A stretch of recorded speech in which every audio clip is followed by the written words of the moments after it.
अस्सलाम वालेकुम, मैं हूँ वकील इफ्तिखार और आप देख रहे हैं आपका अपना चैनल इकोनॉमिक अफेयर्स विद वकील इफ्तिखार। आज का टॉपिक एक बड़ा अहम टॉपिक है और बड़ा मज़ेदार टॉपिक भी है। और इस टॉपिक के मुतालिक जो खबरें हैं वो इतनी इनकरेजिंग भी नहीं है, लेकिन इस टॉपिक को समझने से पहले आम फैन में आम इंसान के लिए इसको एक बड़ी लेमैन सी एग्जांपल के तौर पर आपको एक्सप्लेन करने की कोशिश करूंगा। फिर इसके बैकग्राउंड पर जाऊंगा और इस इदारा जिसके मुतालिक मैं बात करूंगा उसका रोल क्या है और उस इदारे के नताइज के इफेक्ट्स क्या है और स्पेशली इन इफेक्ट्स का पाकिस्तान से पर क्या पाकिस्तान को फ़ायदा या नुकसान होगा उस पर बात करेंगे। इसकी आम मिसाल के तौर पर अगर मैं बात करूं तो कोई भी इंडिविजुअल या कोई इदारा उसकी कोई ना कोई रेपुटेशन होती है। वो रेपुटेशन से मुराद है कि वो इदारा किस तरह का काम करता है, उसकी रेप्यूट कैसी है, उसकी फाइनेंशियल स्ट्रेंथ कैसी है और उसकी इंडिविजुअल लोगों से या कंपनी टू कंपनी डीलिंग कैसी है। तो इसकी वजह से उसकी एक रेप्यूट डेवलप होती है, जिस रेप्यूट को देख के वे या उसका कारोबार मजीद एक्सपैंड हो जाता है या उसका कारोबार थोड़ा स्क्वीज कर जाता है क्योंकि उसकी रेप्यूट अच्छी नहीं हो। तो इसी तरह मैं आपको बताना चाहूँगा कि इसी तरह कुछ इदारे या कुछ ममालिक उनकी भी क्रेडिट रेटिंग होती है जिसकी बैकग्राउंड ये होता है कि वो मुल्क या उस इदारे के पास माली वसाइल कैसे हैं और उसकी रीपेमेंट कैपेसिटी कैसी है और उसकी ट्रेडिशनली उसका एक रिप्यूट कैसी है, ये मैटर करती है। और इन सारी चीज़ों का दारोमदार होता है उसकी शॉर्ट टर्म या लॉन्ग टर्म रीपेमेंट कैपेसिटी के ऊपर। इसी तरह जब आप किसी इंडिविजुअल से डील करते हैं तो आप देखते हैं कि यार ये पैसे वापस दे पाएगा कि नहीं दे पाएगा, अगर दे पाएगा तो कब तक दे पाएगा। तो इस तरह आप उस तनाजुर में लोगों को गेज करते हैं और इदारों को भी गेज करते हैं। कई इदारे जिनकी रेप्यूट बहुत गंदी होती है, लोग उनसे कारोबार करना पसंद नहीं करते हैं क्योंकि पेमेंट्स लेट कर जाते हैं या समटाइम डिफॉल्ट भी कर सकते हैं। इसी तरह दुनिया में एक इदारा है जिसका नाम है मूडीज।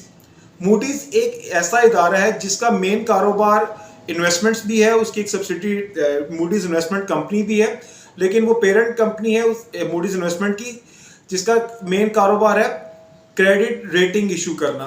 कि वो बताता है कि वो पूरी दुनिया में लोगों को बताता है कि कौन सा इदारा कितना ज़्यादा मुस्तहकम है और उसकी रीपेमेंट कैपेसिटी कितनी है और वो किस तरह अपने पैसे को पे बैक कर सकेगा, इसके साथ कारोबार करना बेहतर है या नहीं बेहतर। आम इंसान में लोग कहते हैं कि ये बहुत अच्छा कारोबारी है, ये इदारा बहुत अच्छा है, एक कहते हैं नॉर्मल अच्छा है, एक कहते हैं बुरा है और एक कहते हैं बहुत बुरा है। इस तरह लोगों ने उसकी कैटेगरीज बनाई होती है कि ये इदारे की रेपुटेशन कैसी है।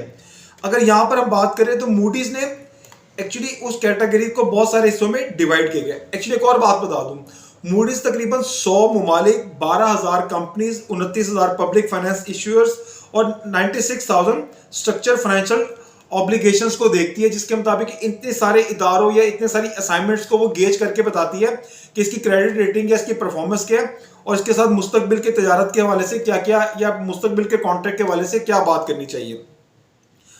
अब जो मूडीज है उसने पाकिस्तान के साथ किया क्या?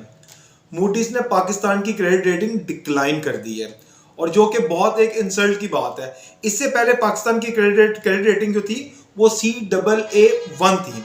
CAA1 इटसेल्फ एक कोई अच्छी और इंकरेजिंग रेटिंग नहीं थी, लेकिन उसको मजीद कम करके CAA3 कर दिया गया। और CAA3 होता क्या है और ये इसको कम होने के वजूहात क्या है? अगर मैं CAA की रेटिंग की बात करूं तो मूडीज की डेफिनेशन के मुताबिक एक ऐसा इदारा ऑब्लिगेशंस जिसके मतलब कहा जाता है ऑब्लिगेशंस रेटेड CAA आर जज to be of poor standing and subject to very high risk, high credit risk.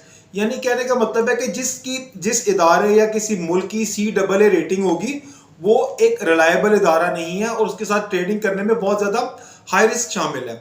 अब जब हमारे मुल्क की क्रेडिट रेटिंग इतनी नीचे गिर जाएगी एक ऐसे इदारे के मुताबिक जो कि देखता है कि ये मुल्क अपने शॉर्ट टर्म लोन या लॉन्ग टर्म लोन कैसे दे सकता है।